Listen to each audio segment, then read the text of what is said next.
కాలంలో మన చరిత్రలో ఎన్నడూ లేని విధంగా రైతులకు అండగా నిలవాలి, ఇలా రైతుల కష్ట నష్టాల్లో తోడుగా ఉండాలనే ఏకైక లక్ష్యంతో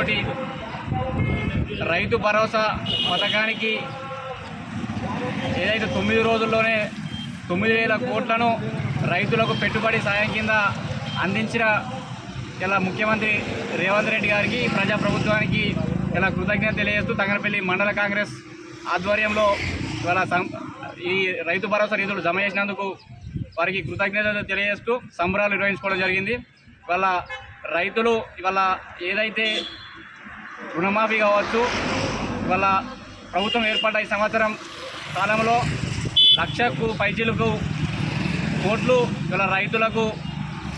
రైతుల అవసరాలకు ఖర్చు చేసిన విధానాన్ని ఇలా కాంగ్రెస్ ప్రభుత్వంలో మాత్రమే దక్కిందన్న విషయాన్ని ఇలా ప్రజలకు తెలియజేస్తూ, ఏదైతే కాంగ్రెస్ ప్రభుత్వంలో మాత్రమే రైతులకు మేలు జరుగుతాయి, ఇలా రుణమాఫీ కావచ్చు, రైతు భరోసా కావచ్చు, ఇలా సబ్సిడీలు కావచ్చు, ఇలా కేవలం ఈ ప్రజాప్రభుత్వం కాంగ్రెస్ ప్రభుత్వంలో మాత్రమే సాధ్యమవుతుంది. ఇలా రాబోయే రోజుల్లో కూడా కాంగ్రెస్ ప్రభుత్వానికి, ఈ ప్రజాప్రభుత్వానికి ప్రజలు రైతులు అండగా ఉంటారని ఆశిస్తూ